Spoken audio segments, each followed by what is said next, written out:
Hello everybody and welcome. This is the 8th Google Hangout session of the Pixel Project's second annual fall edition of the Read for Pixels campaign. My name is Anusha Kandasivam and I'm your moderator this session. Through Read for Pixels, the Pixel Project is collaborating with 12 award-winning and best-selling authors to raise awareness about violence against women and to raise funds for the Celebrity Male Role Model Pixel Reveal campaign. We aim to raise $1 million, and these funds will be shared between the National Coalition Against Domestic Violence and the Pixel Project so that we both can keep up our efforts to end violence against women. Now today, we have best-selling author Leigh Bardugo. Leigh is the New York Times best-selling young adult fantasy author of the GRISHA series. Hi, Leigh. Hi, how are you? Hi, fine, thanks. How are you? Thank you so much for being with us today. Thank you for having me and letting me be a part of this. You're welcome. Okay, so before we go to Leigh's reading, I have to tell you about the goodies that Leigh has donated to us. The Pixel Project has a stash of author giveaways that we've set up as perks for donors at the Read for Pixels Indiegogo fundraising page.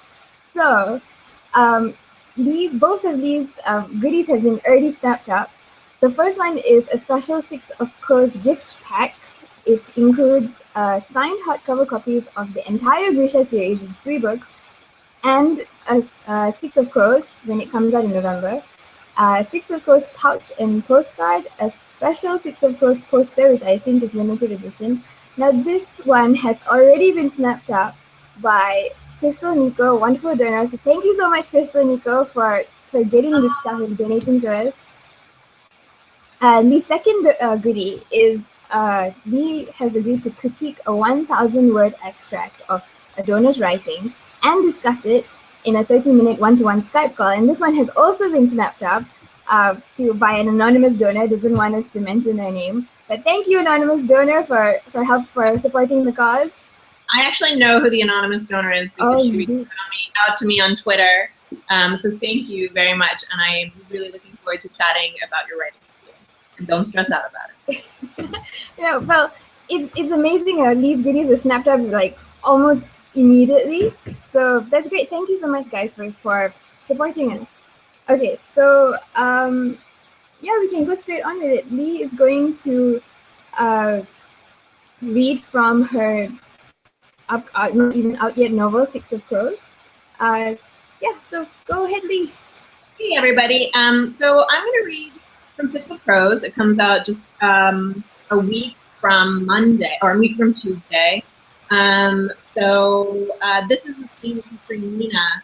Nina is a GRISHA heart-render. If you've read the trilogy, you know that heart-renders can crush your heart or stop your breathing without ever landing a blow. So yeah, here we go.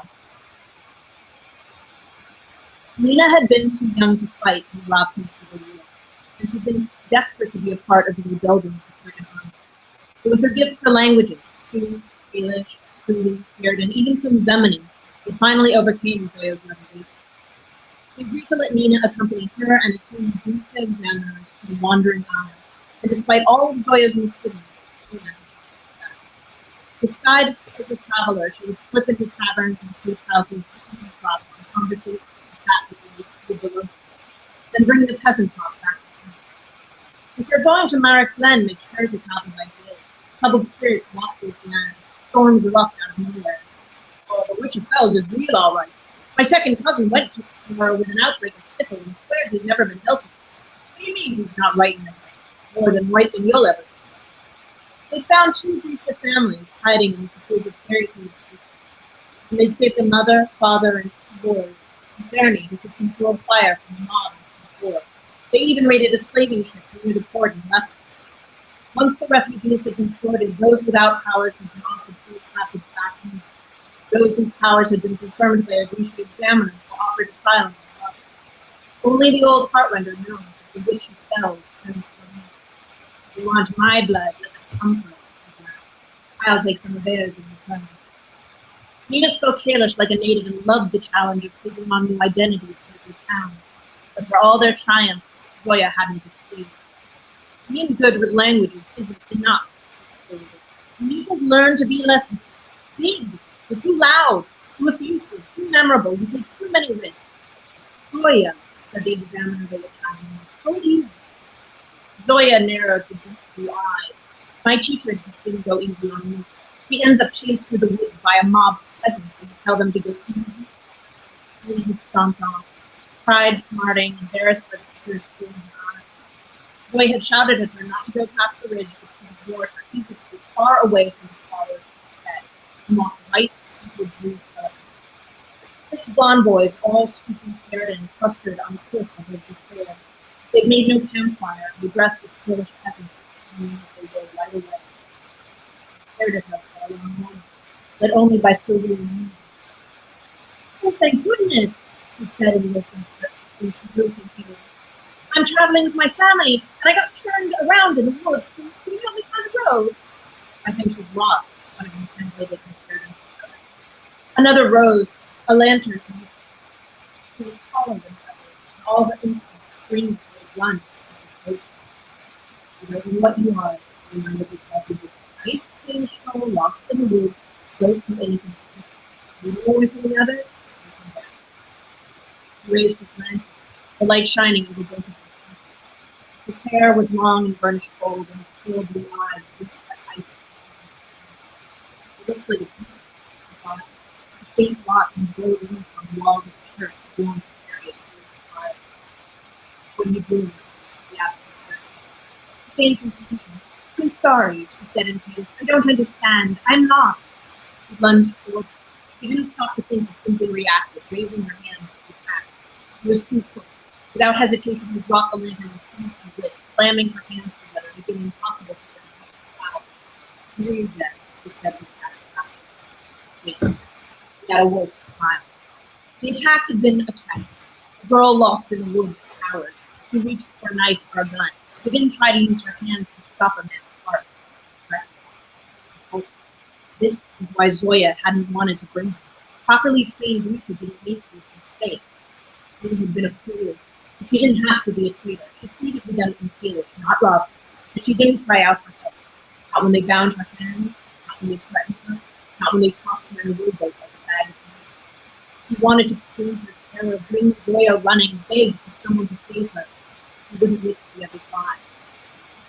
The bruised fellow rowed her to a ship anchored off the coast and threw her into the cage below decks full of other captives.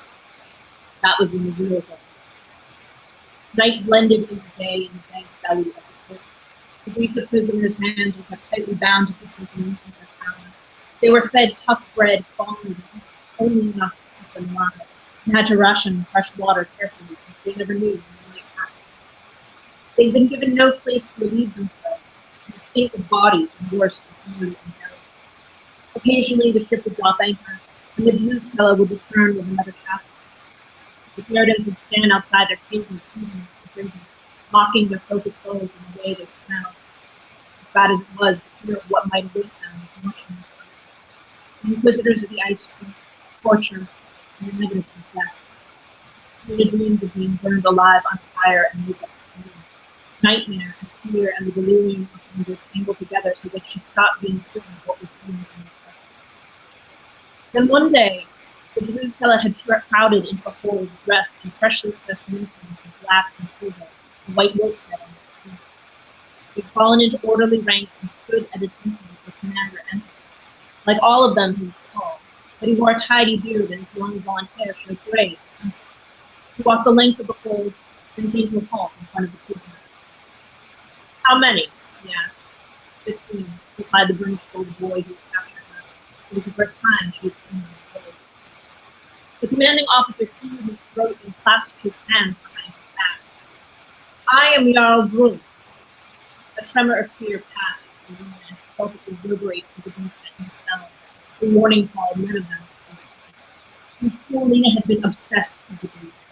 They'd been the creatures of her nightmares, the white wolves and the cruel lives and the horses who bred for battle. It was why she'd studied to perfect her Sheridan and her knowledge of that book. It had been a way of preparing herself for the battle to come. Jarl Grun was the worst of it. It was a legend, a monster leading to horror. The dream skele had existed for hundreds of years, but under Brum's leadership, the force had doubled in size. They changed their training, developed new techniques for rooting out Grisha and Kierda, infiltrated the borders of Ravka, and begun pursuing rogue Grisha and other lands, even hunting down slaving ships, liberating Grisha captives with the sole purpose of clapping them back in chains for suddenly Kierda wild. He'd imagined facing Brum one day as an avenging warrior or a clever spy. He hadn't pictured herself confronting him in his hands, spades, starving, dressed and mad. Brum must have known the effect his name would have. He waited a long moment before he said in "It stands before you, the next generation of Greeks, a holy order charged in protecting the sovereign nation of Kierda by eradicating. We will bring you to Kierda to face trial and so earn the rank of officer. They are the strongest and best. When we reach Kierda, you will be interrogated and tried for your crime. Please, said one of the prisoners, I've done nothing. I'm a farmer. I've done you no harm. You are an insult, Del, from inside, a blight on this earth. You keep peace for what of your children to whom you may pass on this demonic power? What about their children? I saved my mercy for helpless men and women laid down by Grisha among them. He faced the moon. Good work, lads, replied Kierda. Sail for Jericho. The Jews' skele seemed ready to burst. As soon as Brum exited the hold, they were knocking each other affectionately in the shoulders, laughing and relief and satisfaction. Good work is right. Each team agreed to deliver to the ice rink. But this doesn't earn us our tea. You know it well. Good. I'm sick of shaving it. I'm going to grow a beard down to my navel. Then one of them reached for the bars and snatched Nina up by her hair. I like this one. Still nice and round. Maybe we should open that cage door and hose her down. The boy with the burnished collar snapped his arm out and came away. What's wrong with you? He said. The first time he'd spoken since Brum began. The brief rush of gratitude he felt withered, and he said, "You fornicate with the dog? What does the dog look like?" The others roared with laughter as they headed above. The golden one who'd likened her to an animal was the last to go, and just as he was about to step into the house, he said in perfect clarity, "What's not?" Still, when he looked back at them, the blue eyes were grateful. How do you come to speak my name? You serve on Ravka's northern border. I'm English, he lied, and I can speak anywhere. Or witchcraft. If by witchcraft you mean arcane practice of reading, yes. The commander said we'd be tried for our crimes. I want you to tell me just what crime I've committed. You'll be tried for espionage and crimes against us. We are not criminals, said a fabricator and hopefully cleared him from his place in the floor. He's been there the longest in this previous life.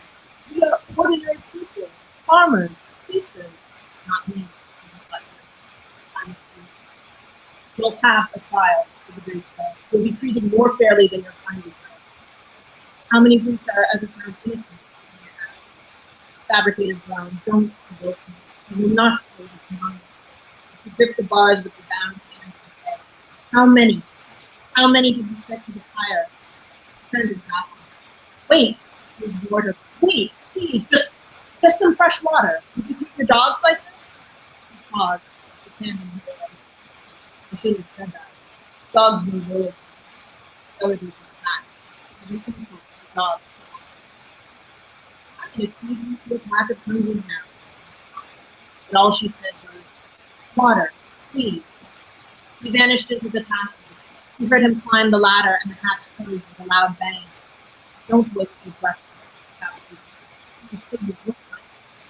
But a short while later, the green fellow returned with a clean cup and a bucket of clean water.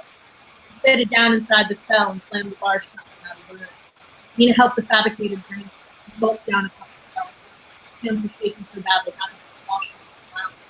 The Puritan turned away and with pleasure he saw she was embarrassed. I'd kill for that. You could wash him.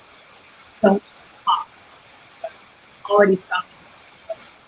He hadn't returned, and they'd gone without fresh water for him 3 days. But when the storm hit, that didn't happen. Wow. There you go. Thank you for that. Okay, before we have our discussion and I ask you my first question, I have to tell everybody out there how you can ask your question. Okay, so there are two ways. If you're watching this on Google Plus, on Google Hangouts, you will see a Q&A box pop up on the right side of your screen. You can type your questions in there, and I will read out your questions to Leigh, and she will answer them. If you're watching this on YouTube right now, you can type your questions into the comment section below the video, and again, I will read out the questions to Leigh. In order to type out your questions on YouTube, you have to be signed into Google. Okay. Actually, we already have a few questions, by fans who are watching. We have quite a number of people watching today. But before I go to them, I just want to talk about what you just read. It's an amazing scene, very intense in some parts, and there's like a bit of violence, a threat of violence. Why did you decide to add that in? Well, my editor and I were really careful about how often we use the threat of violence, and particularly of rape against women. I'm a big fantasy fan, but I feel like it becomes a default choice as a way to create tension, as a way to create the idea of peril. And I understand why people do it, but I wanted to be really cautious about that when I did it.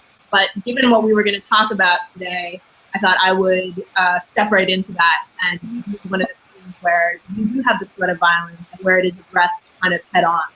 I will say, though, too, it's an incredibly violent world, and it's fair to say that men and women even take violence sort of equally in the group of us. Okay, yeah, I get what you mean about, it's reality, basically. People have to do this kind of thing every day. Reality, but I do think we have a choice about what kind of reality we present. And I realized that even when I was doing my first revision, I realized I had gone to that well more times than I wanted to. Okay. So many people have to deal with it, I guess. Okay, so speaking of reality, then I've read about Six of Crows because it's not out yet, so I couldn't actually get my hands on it. But I understand that it features quite a diverse group of young people at its center, and I think it's multi-ethnic and perhaps different sexual orientations as well. So what inspired you to create this kind of group? Honestly, I mean, my peer group, my friends are not all white and straight, and it didn't make a whole lot of sense to me to create a peer group that was all white and straight. I think sometimes people talk about multicultural casts as if there's some kind of weird construction that we made, but that's what my world looks like. And I wanted my fantasy world to reflect that. I also think that there's a lot of value in diversity being in books where diversity is not an issue, where it's simply something you're seeing on the page. So part of the reason that we actually put a character out early was because I really didn't want anybody to whitewash the character. So now we basically have character art that isn't canon, but it's definitely a reflection of what how I saw it. Right. And besides different ethnicities and everything, it's quite a lot of gender diversity. So and you have had quite a number of women characters in your over your novels. Why do you think it's important for an author like you to show a young woman character who can hold their own, basically among the men in their group and among society in general?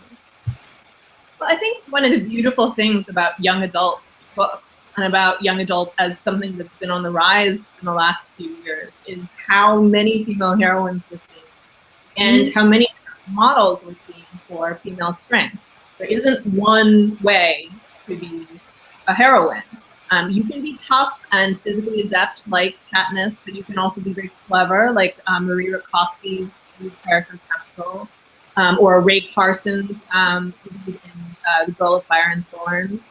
There are healers, there are warriors, there are politicians, there are teachers. There's all different kinds of models. And I think our responsibility is not to create paradigms. It's not to create, characters who embody all that is good and righteous in the world, because that is boring.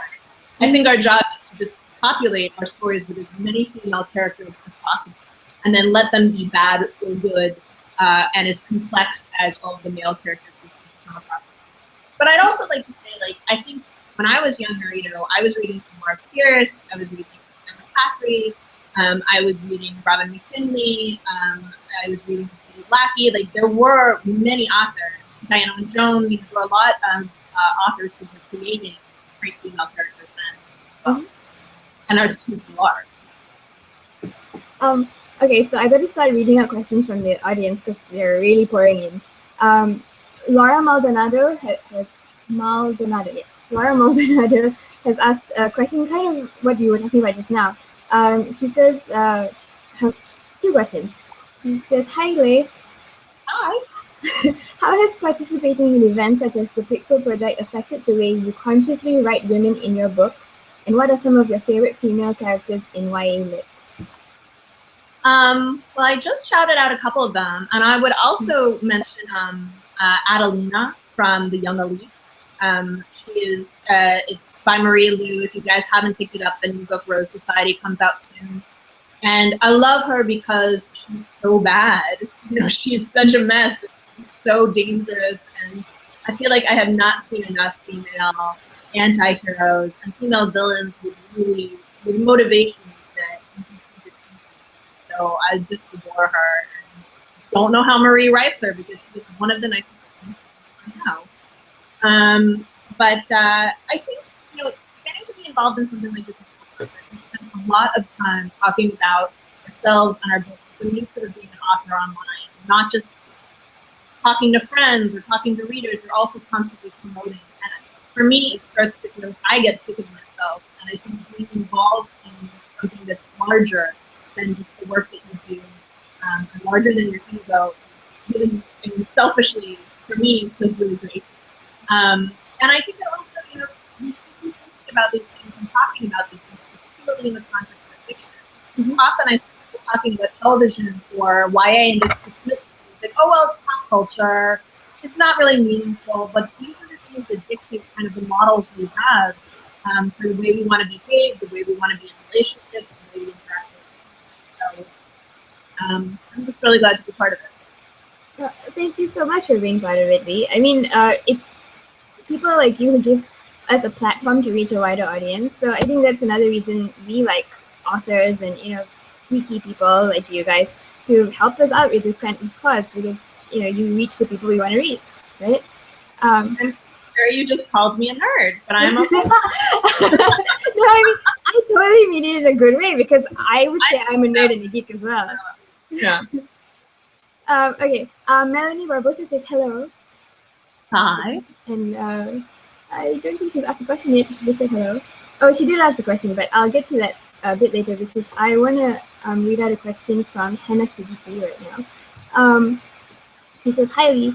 I was wondering how you balance reading and writing. I know that as a writer and aspiring author myself, I won't just get on this one-way track mindset where I just write, and I forget to stop and read." I'm inclined to tell you that if you're writing, just keep writing. In my mind, you do anything you can to preserve that momentum. When I'm writing, I have to be sort of sensitive to my reading mood. There are times when you really want to engage with something that's really beautiful and lyrical, and there are times you just want to read something fun. And I also have to be careful not to read anything too intimidating. When I was first working on Season Storm, I picked up The Night Circus by Erin Morgenstern, and I read the first page, and I literally slammed the book shut and threw it across the room. So I was, it's too good! And I suddenly was complete. And I didn't want that in my head when I was writing, because I was drafting a new book, and your first draft is never going to be anywhere close to the books that you love. But now I actually find when I get stuck, or I'm having trouble finding a character's voice, I will pick up something really beautiful prose, by an author I love, and I find it quite inspiring.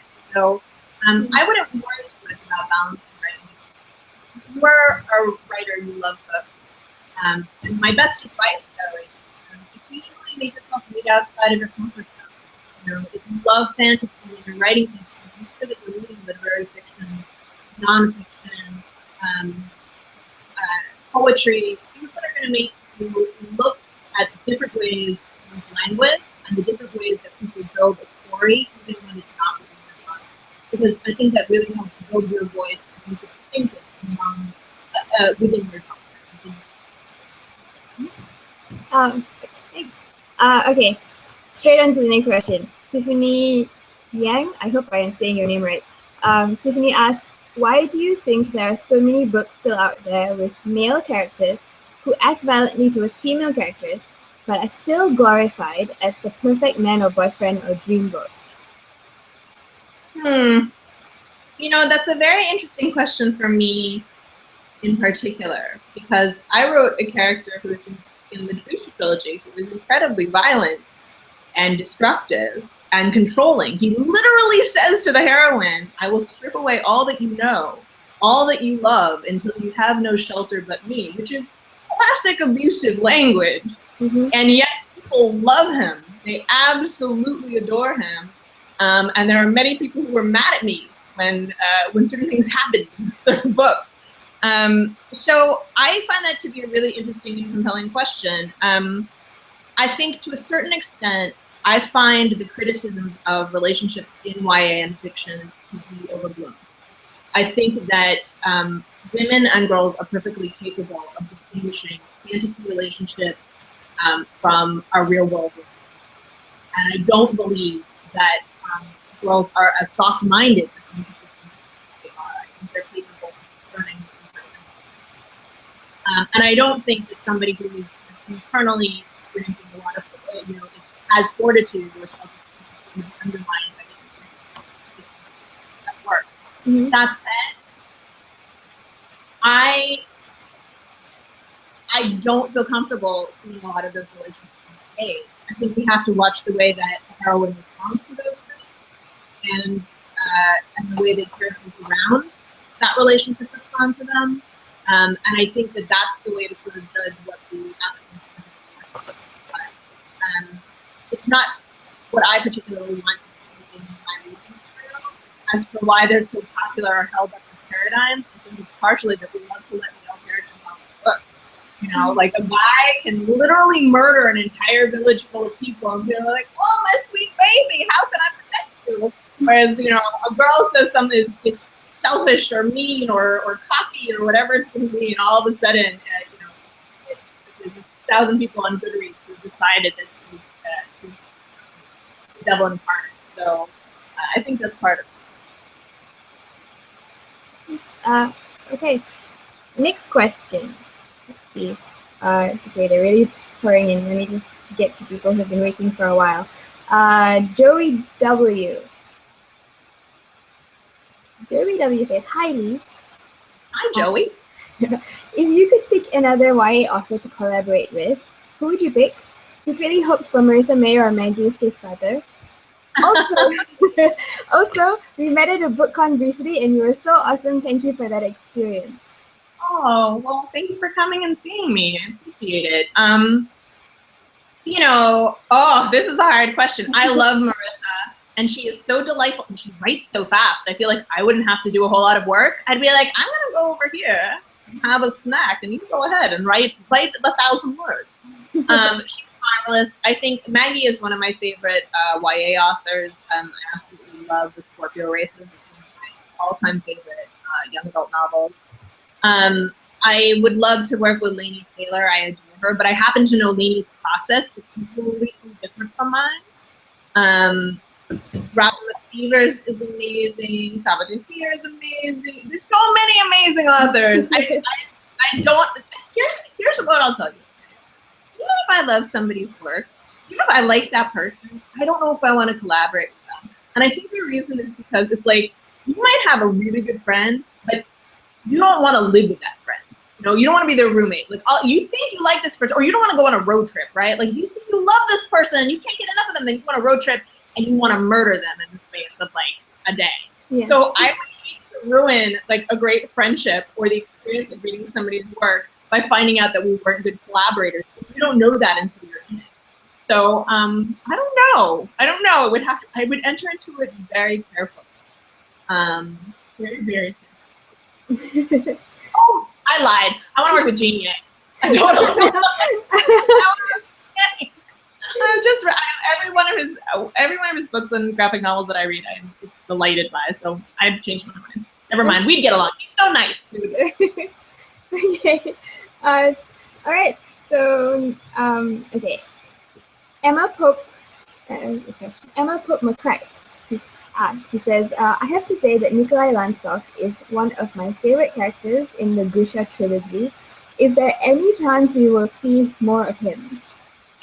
Yes, I can 95% guarantee that you will see more of him, both in the sequel to Six of Crows and potentially someday in his own book. But every time I say that, people are like, yes, do it. And the truth is, after I just turned in the first draft of Six of Crows, and I don't want to say 100% because my editor could look at all the scenes that I wrote and be like, nope, nope, nope.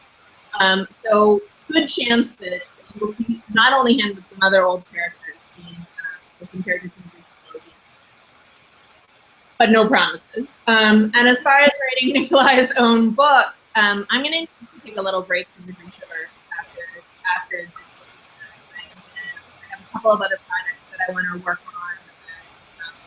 Some new magical systems to explore, and then hopefully someday, if there are still people who want Nikolai's story, I know I've always wanted to tell it. Then I will.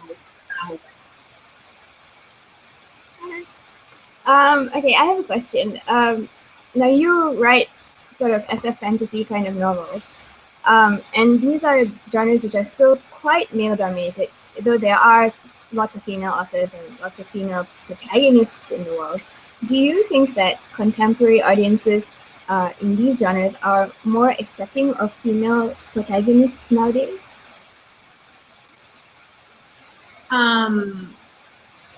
More accepting of them. Interesting. I tend to think that the reason we see so many more female heroines is because the desire for those heroines is always there. Mm-hmm. That somehow, there was a need and the market answered, and the answer was young adult books, and a lot of adults read them as well as teens, and I don't think that's a coincidence. I think people want to see stories told through the female lens, and I think we're seeing it on television as well. We're seeing the rise in shows like Scandal and How to Get Away with Murder and Being Black and Orphan Black, and I mean 100. Like, we see across sort of every different type of show that stories told by women about women people are finding compelling. So sorry, I'm not sure I answered the question. No, you kind of did. I get it. People want to see more diversity in point of views, and I think they really do. Yeah. I think for a long time there was this kind of idea that there was one kind of story that sold. Mm-hmm. There was one kind of thing that was compelling, and I mean, look at the recent Mad Max Fury Road. Mm-hmm. That was so phenomenal, and I didn't expect it. Nobody expected it, and then there it was. Yeah. And the weird thing is that I still find people treat things like that, things like The Hunger Games, as exceptions. There's always this desire. Oh, there's a black woman on television, and people want to hear what she has to say. People are like, well, that doesn't mean anything. People always want to go back to the status quo. Yeah. And I think that's why we have to keep pushing against it. Why do you think that is, though? That people want to kind of stick to what it's always been? Is it because it's safer, the things they know? I mean, I don't mean to be a jerk. I live in Los Angeles. I know a lot of people who work in Hollywood, but I don't think people even realize the kinds of things that they've internalized, right? Mm. In terms of what kind of entertainment they value and what kind of people they value during time. And the same for me too. Like, we don't realize the kind of crap that we've taken into our heads, and that we're making decisions. So I think people want to be safe. They want to cover their butts. They're of stepping outside of their zone, and they're also proceeding from a place of wherever they came from and whatever they found. I was in a meeting the other day talking about Six of Crows, and I sat down with these two guys, these two like executive fit guys, and they gave me bottled water because they always give me bottled water. I stay hydrated, and they were like, this guy says, I haven't read Shadow Bone, not interested in Shadow Bone. I love Six of Crows because it has so much guy stuff. And I was like, what guy stuff? Whatever do you mean, sir? And he says, well, it's explosions and tough guy talk and gunfights. And I was like, well, that girls like that too. And he said, yeah. But guys love that stuff. And I was like, I am not actually, I didn't use this. My language was a little harsher, but I said, I am not actually a guy. And I wrote that book that you're holding, so yeah. I think people just proceed from these, nobody ever stops to check them. And so they kind of just roll merrily along. Mm-hmm. Yeah, and it's kind of like an ingrained stereotype that people live in without even realizing that they're doing it, I guess. Yeah. Like I said, we're all guilty of it. It's not something that I've somehow managed to elude. And sometimes I've done things and I've had people call them out afterwards and be like, oh, they. Yeah. Okay, so what do you think that everyone can do to make geek culture as a whole, whether it's comics or books or gaming or whatever? What do you think can be done to make it more welcoming for women and girls, for creators and for the fans? I do feel like the more women and women of color and women of different economic backgrounds we have creating content, the better off we're going to be. I think that at the end of the day, being a content creator is a very powerful position. I think being gentler with women who create work, showrunners and authors, and I see a lot of people tearing creative down. That does have an effect on the amount that women are willing to venture out there and try to be present online, try to be visible. So I would say reward visibility. Mm-hmm. Buy books by female authors, buy books by authors of color, because that will send the message to publishers that we want to see more of them. Go opening weekend to movies that are directed by women. Mm-hmm. Go. Even if you don't think you're gonna like the movie, go, because that message. Anytime people have the chance to write us off, they will. And the more evidence we can give that we are a market, that we spend money, that's when people start to take notice. Yeah. So, okay. So, Megan Gerard says, "Hello, Lee." Hello. She's asking about Six of Crows. Did you find it challenging to keep track of so many POVs in Six of Crows? Keeping track of the POVs was not the challenging part. The challenging part was the heist. The challenging part was building a heist, because so many of our expectations of heists come from television and film, and those same tricks. And that's, there are certain things we want paid off from heists that we've learned we want. You have to pay off those desires, but you have to draw on a different bag of tricks, because those visual tricks and tools, they don't work on the page. And I think there's a release of information. Who knows what when? That was the challenging part of this. Writing in multiple POVs was actually really a delight, because if I felt tired of somebody, or if I wasn't, I couldn't find the flow with one particular character, I could move to another. And I would also say, if you're a writer, if you're attempting to write a multiple POV, give yourself a break. And remember that in those early drafts, some of those voices are going to come across clear and strong. And Matthias was always very easy for me to write. He had such a clear voice, and he was such a drama queen. And he was very I enjoyed writing him all the time. But there were other characters who took a little while on a couple of drafts to really fall into place. So give yourself a break on that part, and don't expect everything. don't expect all the voices to work successfully. Right. Miss Ardichan, I hope I'm saying it right again, asks, how many books do you plan to write for this new series? Well, there are only 2 books planned in Six of Crows. Okay, so the second book, and I have to keep the sequel, which will be coming out, I guess, fall of next year, it's supposed to be a 2-book series. That said, I can imagine writing like 12 books in a series, but not right away. Not right away. Okay. How long does it take you to write like a complete book? I mean, that's a difficult question. To write a showable first draft, it depends on the book. It depends on the book. To Ruin and Rising, to write the first draft that went to my editor, that obviously was not what you saw when you read the book. Yeah. That draft fairly easy to write. It took me, I think, 3 months to have something that, like, what I considered like a whole book. The Crows took a little bit longer, and certainly took longer in revision, because it was just there were moving parts. There were flashbacks, multiple POV, heists, prison breaks, all kinds of things happening. But it usually takes me about 3 months to crank out a draft that I feel comfortable showing somebody. And from there, I'll usually go through 1, maybe 2, real revisions where things are going to move around, where things are going to come into way. I'll usually the structure stays largely the same. But things get shifted, characters need to be reinforced, we're dealing with problems, like content problems. And then we go into the process of line editing and copy editing and first pass pages, and those are sort of the fine-tuned things. So it's hard to say exactly how long it takes, but I put out a book a year essentially for the last 10 years, I guess. And I find that pace difficult to make, but I'm not fast.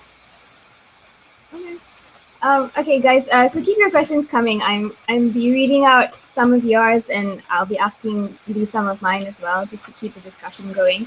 All right. So now we've been talking about characters and the way you write and everything, but I really want to know, what is your definition? What would you call a strong female character?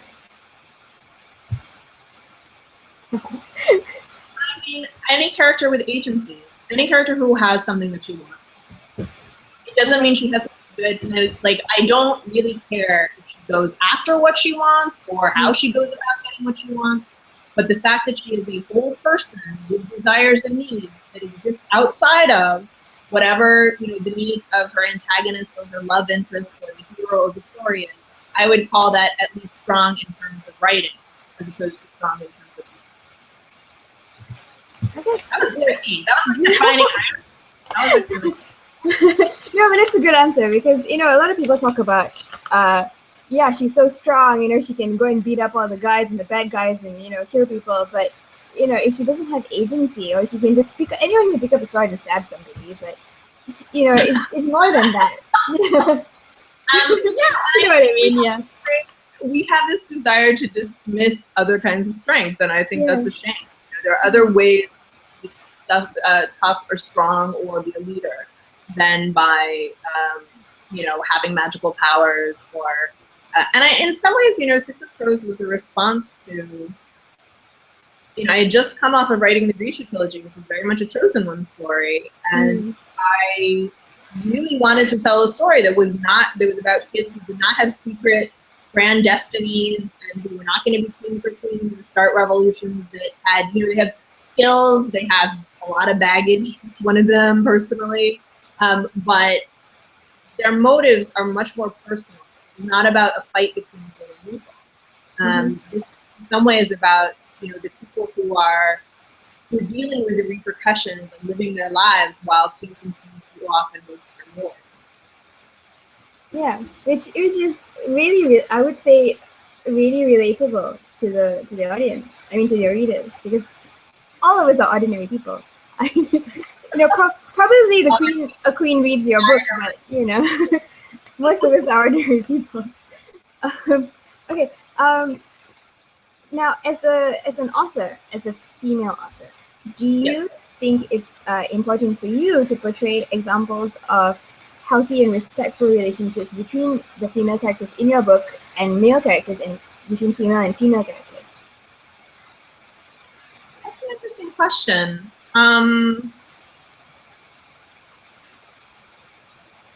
Yeah, actually, I do. I'm not interested in building. I mean, it's not something that I actively think about, but I think my own sensibilities work their way into what I write. Mm-hmm. And I'm not really interested in building up or modeling relationships that are, I think, destructive or that present us, seeing something that is healthy or wonderful or meaningful that I don't think is. So I think my own sort of feelings about relationships work their way into stories. That said, there's a lot of relationships, and not everybody is being kind and respectful to each other all the time. And a lot of people have a lot of stuff to get over before they can, I guess, sort of deserve one another, deserve to have some kind of relationship, or can even manage it.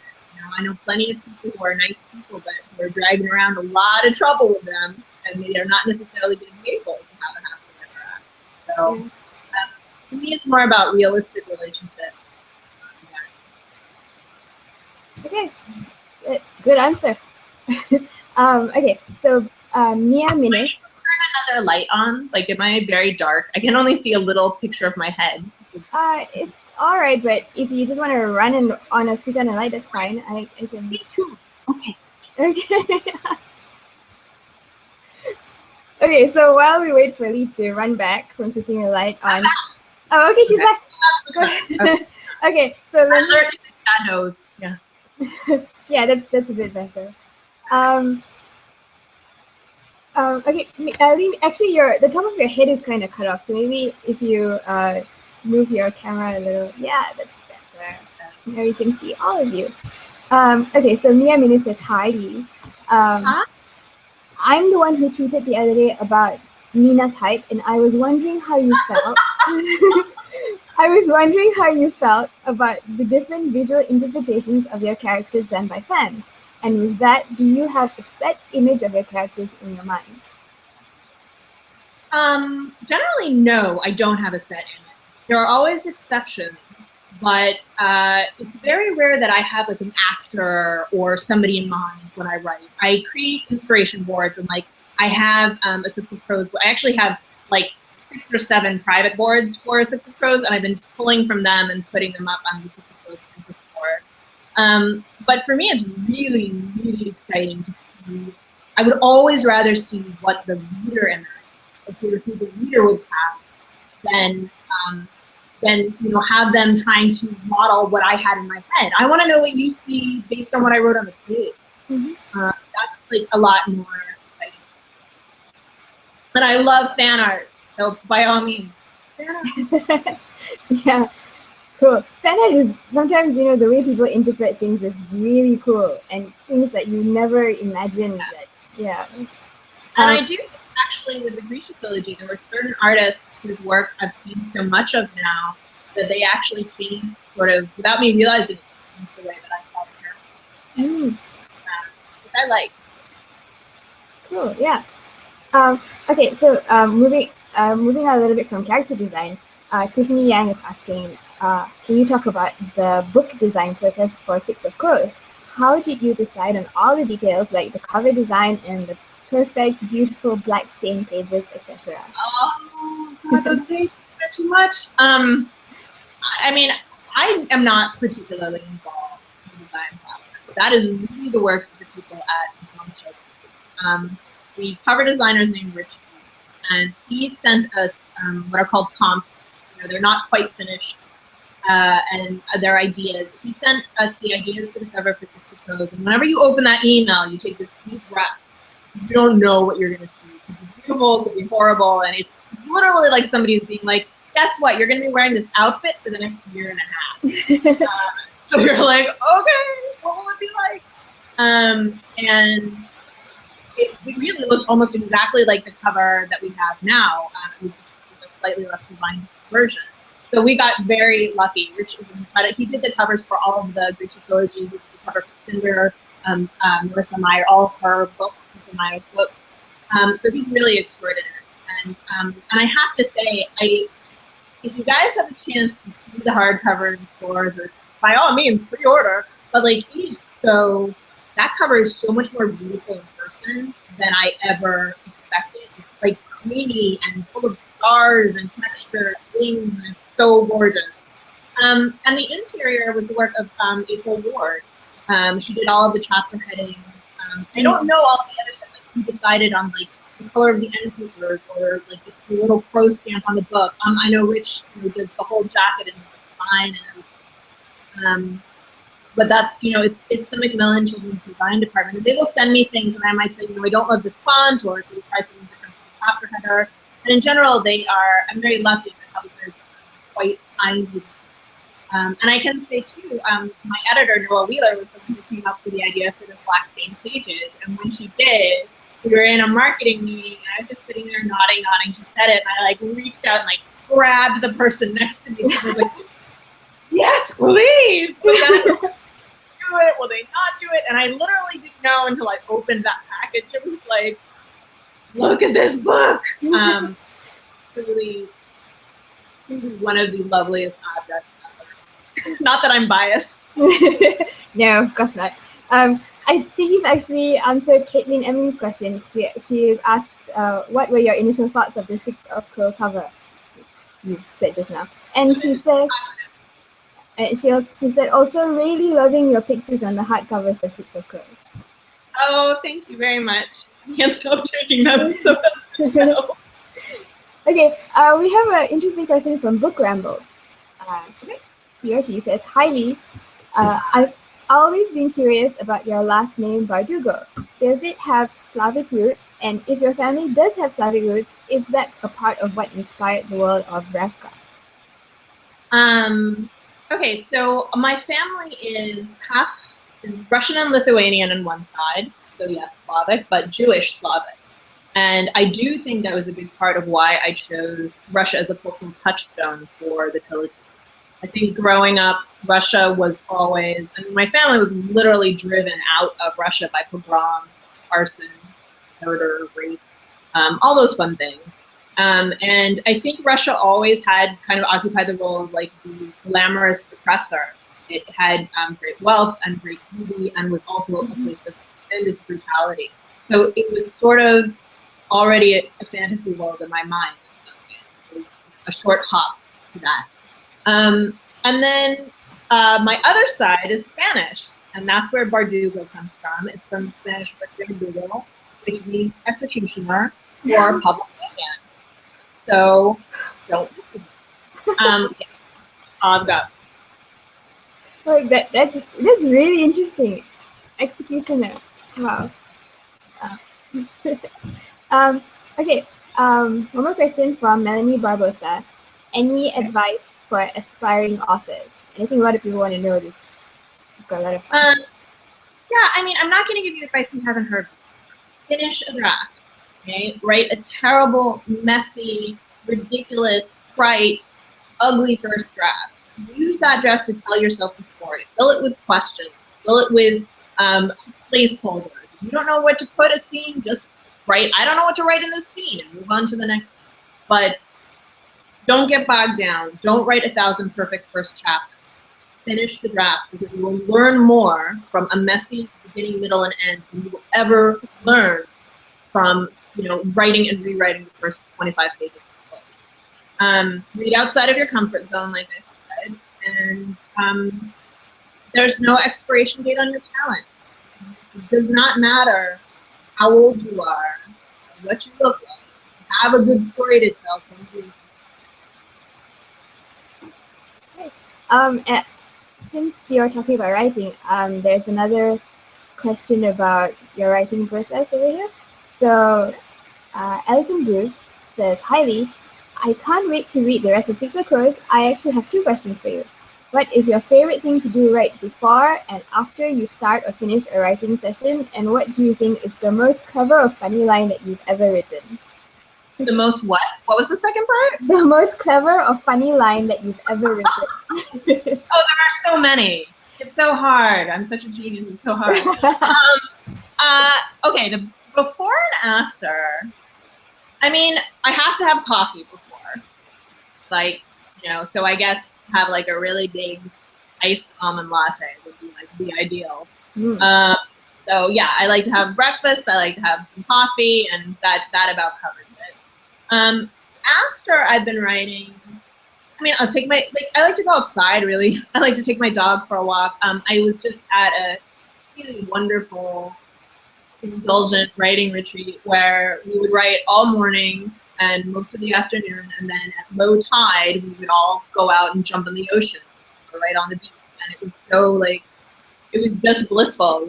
You know, the ocean was a little bit cold because it's the Pacific, you know, and we would go in there and we'd talk about our plot problems, or we'd complain about this person or that person, and be in the surf and come back in and maybe do a little more work, maybe have some wine.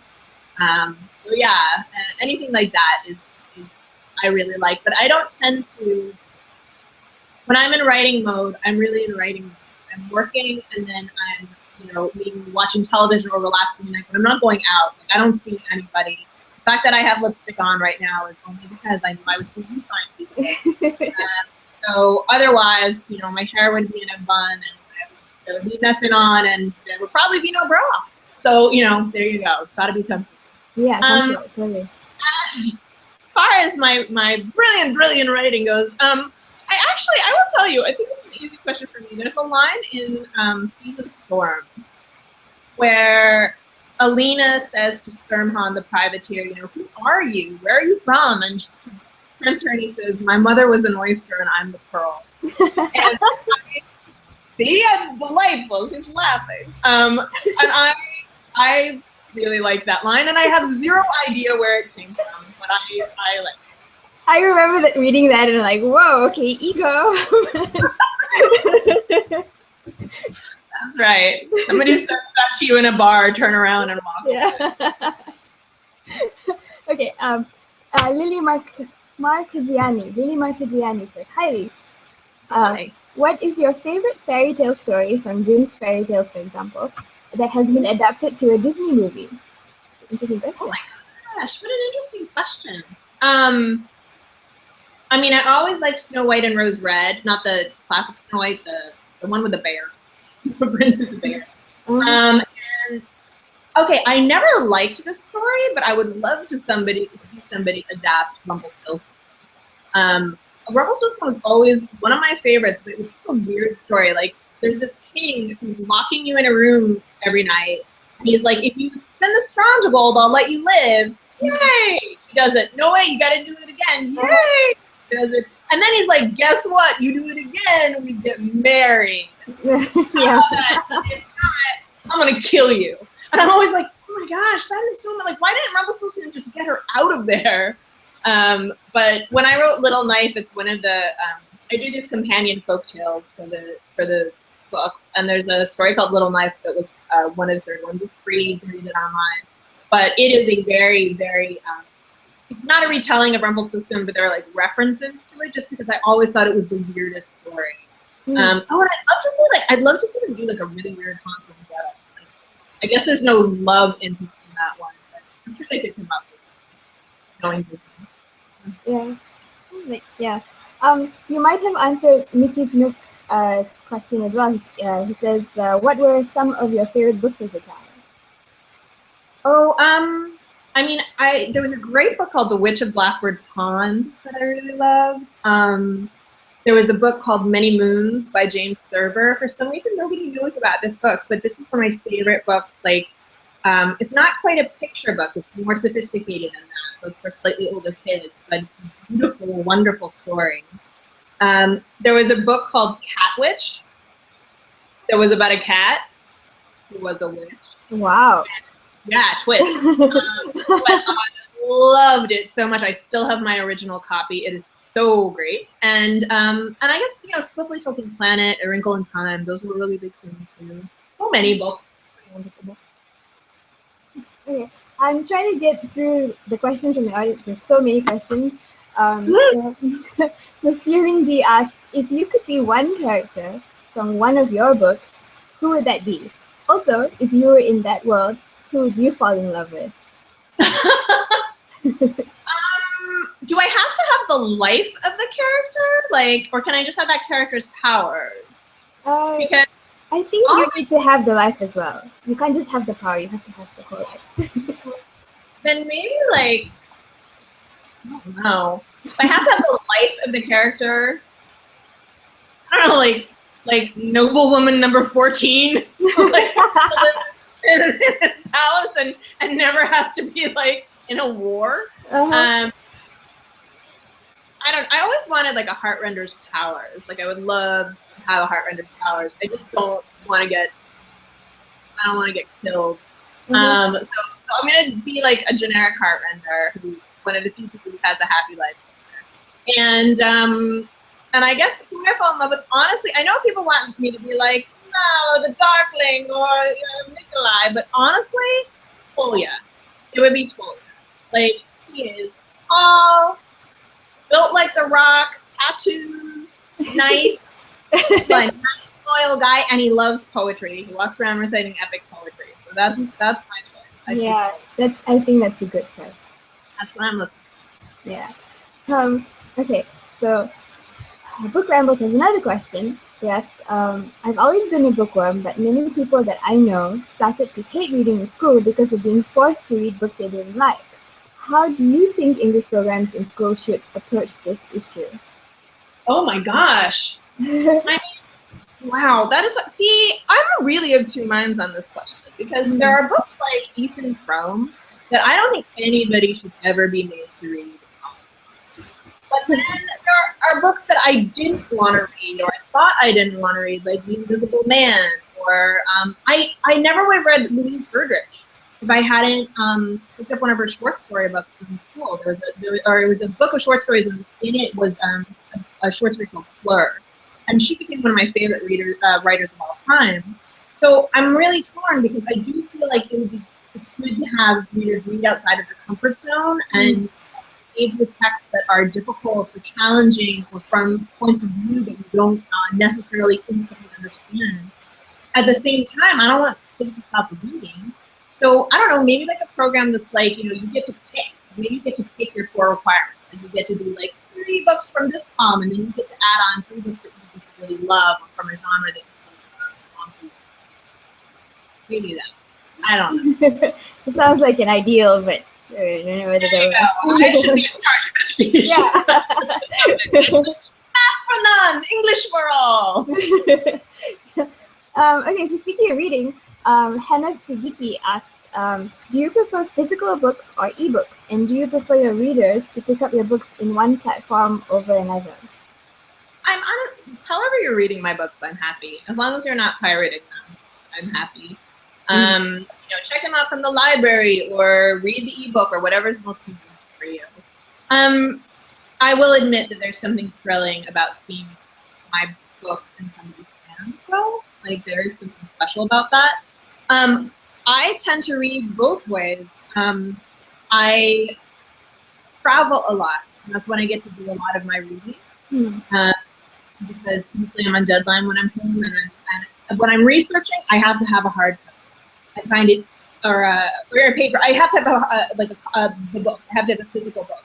I find it so useless to be like highlighting on the screen or whatever. Like, no, I need to be able to flip through and see my little marks and my little whatever. So that's what I do for research. When I'm reading for pleasure, if I'm reading like a book I've been reading for a long time, like when A Dance with Dragons came out, like I needed to hold that book in my hands and be like, for real. But most of the time I read books when I'm traveling as books, and then if I really love something, I will go and buy it. Even if I just like it, I tend to go buy it because I want to support it. Okay. Okay, so Carolyn Scoville has been waiting for a long time for her to get her question answered, I think. She says, I thought the time period of Demon in the Wood was really fascinating. Do you have any plans to write any other stories in that time period? Maybe. I mean, Demon in the Wood is a much more sort of classical fantasy setting. It's a much more medieval setting, or pre-medieval. I mean, there are a lot of corners of the GRISHA-verse that I would like to explore someday. You know, there are a lot of countries that we haven't been to. There's a lot of mythology. There's certain kinds of magic I'd like to explore in other places. So I don't know. I don't know if I'll be inclined to move backwards or forwards, but I sort of have to wait and see sort of where the story comes from. Okay. Is that how you usually write? You just like wait for inspiration to come in? Just sit down and wait. Yeah. When it comes to a book, I mean, when it comes to ideas for books, yeah. I mean, like I have a whole bunch of ideas that I have not yet had time to write, that sort of come at you and you don't exactly know where they came from. I mean, Secret Prose, I know exactly where the idea came from, because I was driving down the street and I saw a billboard for Monuments Men, and I was like, I don't want to see that, but I want to watch Ocean's 11 again. And then I was like, oh my gosh, I need to write a magical heist book. But that said, there were a number of characters like Nina, Matthias, Haz, all those characters. I had already knew I wanted to write about them, but I didn't know if it was going to be a short story or a novella or how they were going to fit together. And when I got this idea for Six of Crows, I was like, oh, of course, I'm going to bring them all together on this team. I can write all of them. And I had always known I wanted to write a story about Kerch, about this country that's kind of like the anti-Ravka. Like it's this like cosmopolitan, you know, like banking superpower, trading superpower, that's, you know, like the hub of trade with the entire world. And I always knew I wanted to write about Kerch, but I wasn't sure what the story was going to be. And I was like, oh, of course, it's this story. This is how we go to the city. But writing GRISHA books is a little different than my other books. The other books that kind of like where the short stories come to me, and I'm like, oh, okay, we'll do that. But yeah, as far as actually like the content of the book, sometimes you can write with inspiration strikes, but a lot of the time you just sit down and start writing and hope that there will be something interesting or salvageable. Yeah, which I think you've answered most of Charles Marie's question, who says, how do you prefer to construct your game? Do you favor intricate outlining? I do. I really like to outline. I love the first part of finding the course of the story. And when I outline, what I do is, what I'm really just doing is I'm fast drafting. I'm writing like the sort of scene to scene, like okay, this is what happens, this is what happens, this is what happens. The major beat in the book, the major emotional moments, the major climactic scenes, the turnarounds. That doesn't mean things don't change in the course of writing, they do. But for me, it really helps to have that beginning, middle, and end really on one page. Then that becomes a zero draft, which, to give you an idea, the zero draft of Six of Crows was about 30,000 words. I wrote it very quickly. It was really delightful writing experience, actually. It was new, I was working with characters, it was very fun. And I wrote it on the first writing retreat I ever went on. But that was 30,000 words long. The final draft of Six of Crows is 130. I'm sort of constantly going back, and nobody sees the zero draft. Nobody. But I go back and I add things, and build the story out. And the structure is there for me. But not everybody works that way. Lots of people don't. And the trick of becoming an author is finding the thing that works for you. So feel free to disregard everything I said. Yeah. Okay, so Caitlin Emily asked, will there be a bind-up of all the GRISHA novellas?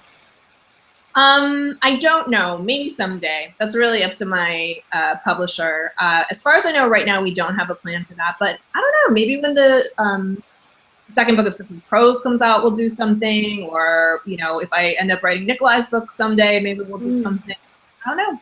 I would really love to do the folk tales. Like I would like to write like 5 more folk tales and do like an illustrated version of that. That would be like my dream. But I don't know if we'll ever do it. Okay.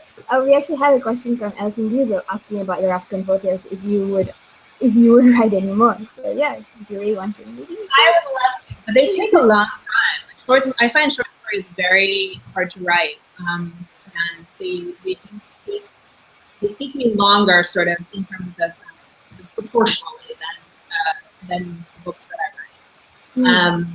So, and not a lot of people read short stories, unfortunately. And they're also not the kind of short stories that you want to read to children. Children are really goth. So I'd like to. I don't know if I will.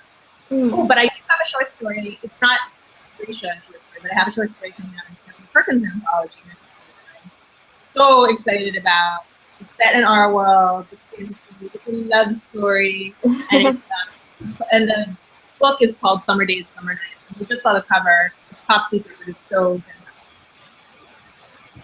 fantastic. There's a question that says, if you were, what would you be if you were not an author? Miserable? Like, what other job would you have? Yeah, I have had a lot of other jobs. I would probably, when I wrote Shadow and Bone, I was working as a makeup and special effects artist. But honestly, I don't think that was sort of the long-term career that I was going to be in. Before that, I was writing, I was a copywriter, and I was writing movie trailers. And I probably would have gone back into some kind of copywriting or grant writing or some other thing that had me that muscle. Yeah. Okay. But if I could choose, I would be like an artist or a folk singer. A folk singer? All right, not like in a band. In a band, but in, like, a band that was successful enough that I didn't have to tour. I go to perform and wear sparkly outfits. Okay. Interesting. Okay. We're almost running out of time, so I think I will ask just a few more questions. Stealing asks, can you tell us what are some of the recent YAs that you've fallen so hard for that you just want to curl up and you just wonder where your life has gone and what you will do now? Which is how how I feel when I read your book. I missed the first part of that question, and now I'm just really confused. What? What are some recent YA releases that you've fallen so hard for that you just want to curl up with them and you just wonder where your life has gone and what you will do now? Which is how she feels when she reads your book. That is very sweet. Thank you. Sweet and a little unnerving. You must get up off the floor and live your life. I love the Legend series by Marie Lu, and I'm loving Young Elites. So different, so fantastic. The Winner's Curse by Marie Rakowski, fantastic. Illuminae by Amy Kaufman and Jay Kristoff. It comes out later. It comes out in October. That was a book that I read. I read the arc, and there's a twist in it that I felt like somebody had punched me. Like I felt like sick to my stomach. And I had the rest of the way that I was reading, I was like, I have to find out if this is really happening. Like I was really, it had been a while since somebody really knocked the sense out of me that way. So I really enjoyed that. I really love the Raven Cycle, I guess is how it's called, by Megan Stiefvater. Cindy Pond just came out with a book called Serpentine that I really enjoyed, and I'm really curious to see what she's going to do next. Yeah. Oh, and I'm reading The Ashes by Slava Tahir. I'm very excited to do that. Okay. All right. So we've been talking a lot about writing and reading and all that, and you're here with us, and I want to ask you, how can authors like yourself best support efforts to kick off social change that will go to ending violence against women?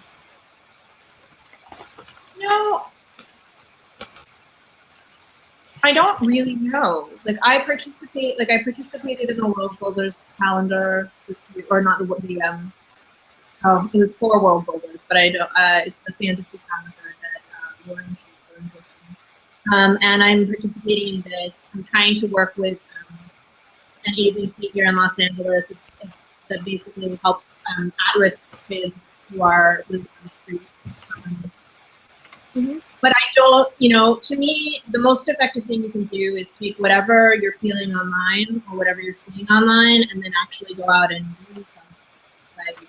It's actually not that hard to do, to be involved in something, to give money to something, even if it's just a few dollars. It really does make a difference, and it makes you feel so good to do it. But in terms of affecting social change, I'd be a liar if I said that I thought that I was kind of aiming for it, or that I had done my part. I don't really feel like I have. I think promoting voices that tend to be marginalized by some of the use our platform to just RT people, blog people who aren't getting as much attention. I think sometimes one of the problems with social media is that if we want to tune out an uncomfortable message, we can. And sometimes we need to be uncomfortable. So I guess, if you have a platform to use it to amplify other people, it's maybe the best thing. Well, I think you are doing your little bit. I mean, not everybody can do a huge amount of things. So every little bit counts. And I mean, like, for example, you being here with us, we've reached about, like, there are 25 people watching, and these 25 people are gonna, spread the word even further, and the video is gonna go online.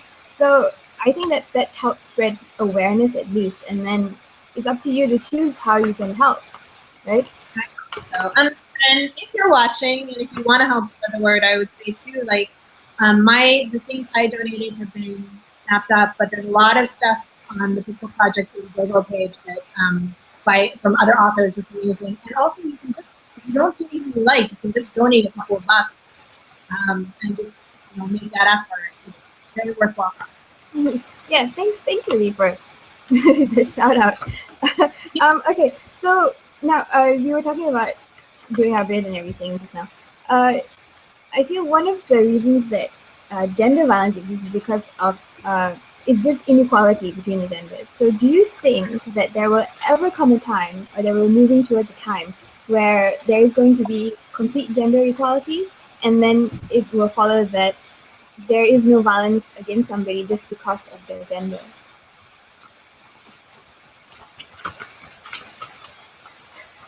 I think we're always going to have to deal with violence towards people for ridiculous, stupid, and vile reasons.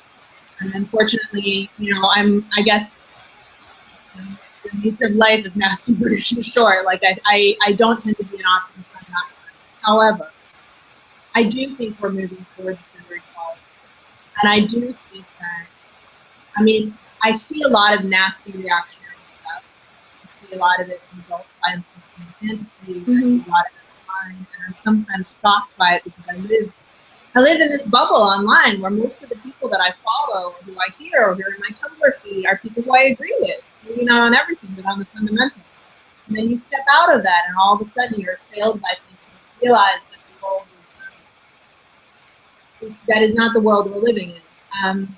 But I will tell you this, eventually a lot of those people are going to die. And the people who will be running the world will be girls who grew up reading young adult books. So that makes me feel optimistic. All right.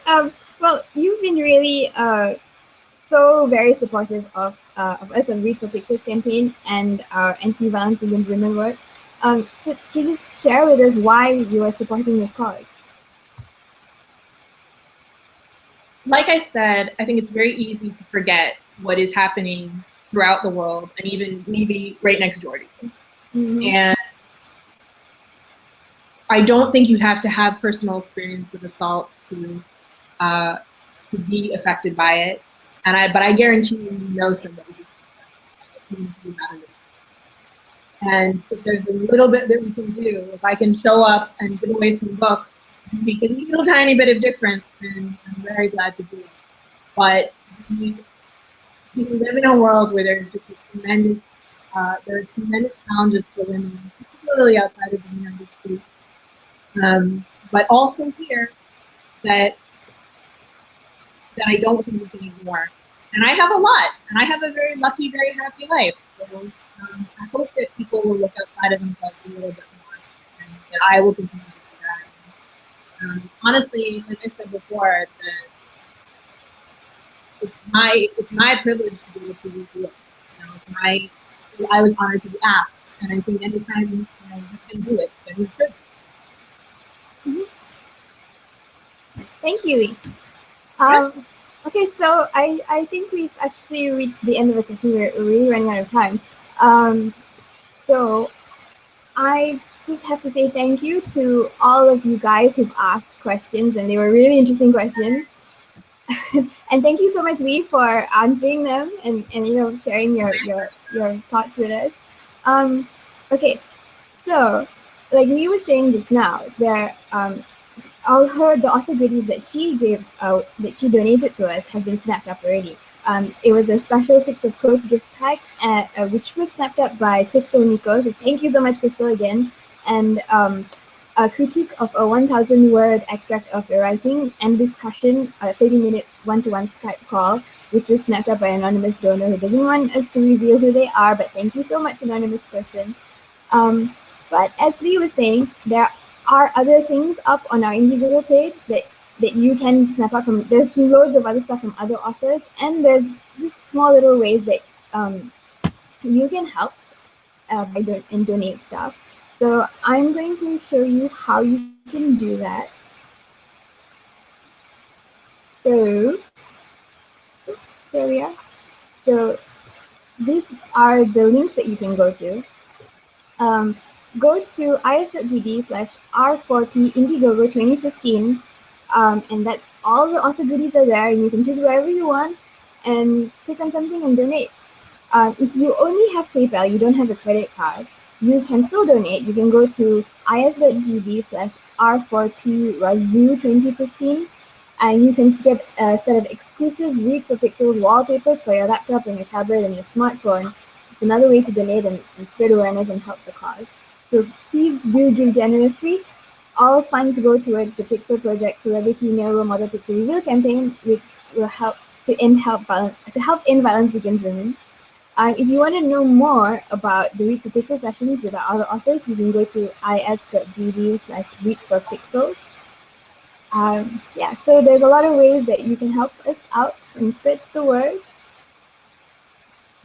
Okay, so I think that's it. All I have to say now is thank you, everybody. Thank you so much, Leigh. Thank you again. Thanks to everybody who even asked questions. And thank you to everybody who bought the items.